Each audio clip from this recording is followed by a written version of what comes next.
Hi, this is Ridge Schuyler, founder of Network to Work. First, I wanted to thank you for serving job seekers as a Network to Work enrollment specialist. Second, I wanted to introduce this short video demonstrating how to enroll a job seeker into Network to Work. Let's get started. First, log in by going to n2work.org.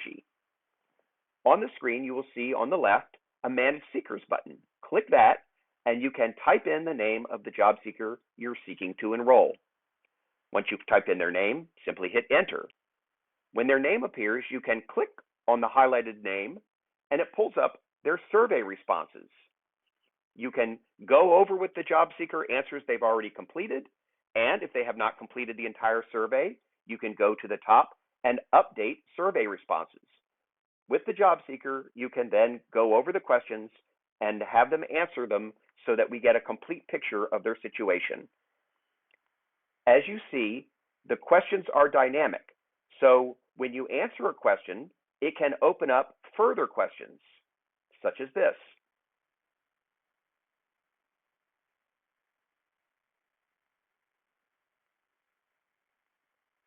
Scrolling down, you can then answer all the questions in the survey, including in these topic areas of great importance to our job seekers, such as education, transportation, housing. Once you've answered all the questions with that job seeker, you scroll down and hit Submit. That will generate a list of preliminary providers for that job seeker to connect with. And here you see that list of the preliminary pathway created for that job seeker. Your next role will be to confirm that pathway with the job seeker, discussing the pathway with them. To do that, go back to the Manage Seekers button and click on the View Pathway button.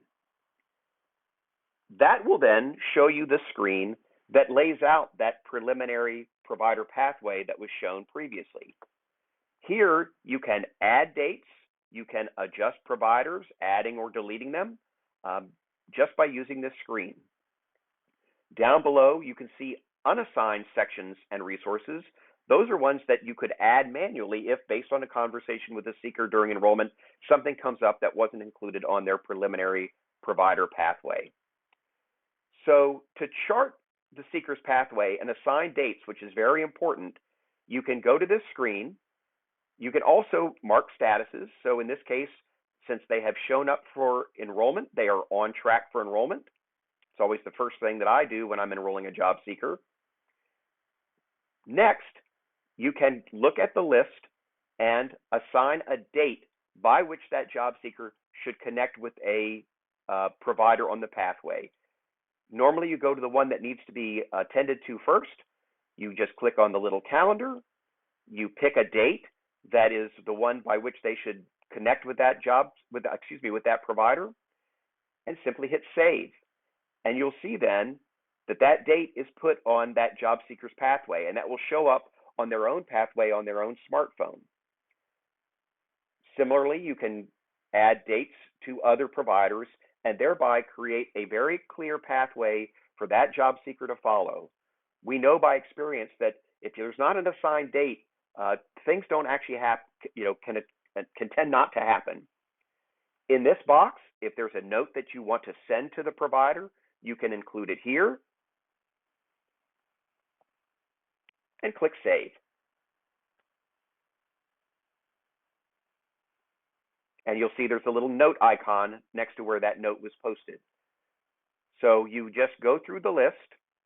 If a status of assigned has not been included for some reason, you can add that, which means that they are going to be referred to that provider. Again, you can just use the calendaring function to set the date and click Save.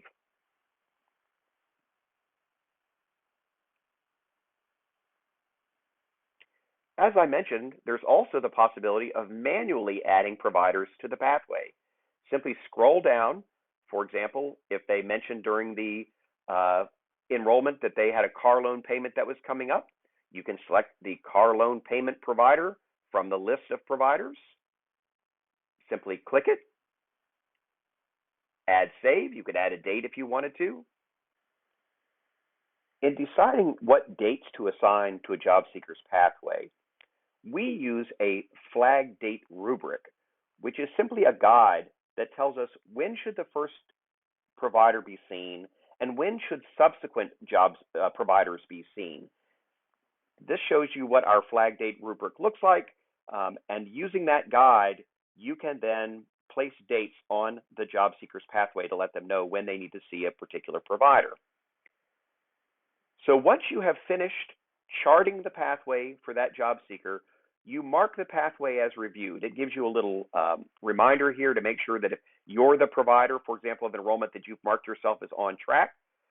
Once you've marked that pathway as reviewed, referrals are then sent to the providers in the network who are on that pathway. So now that job seeker will appear on that provider's roster.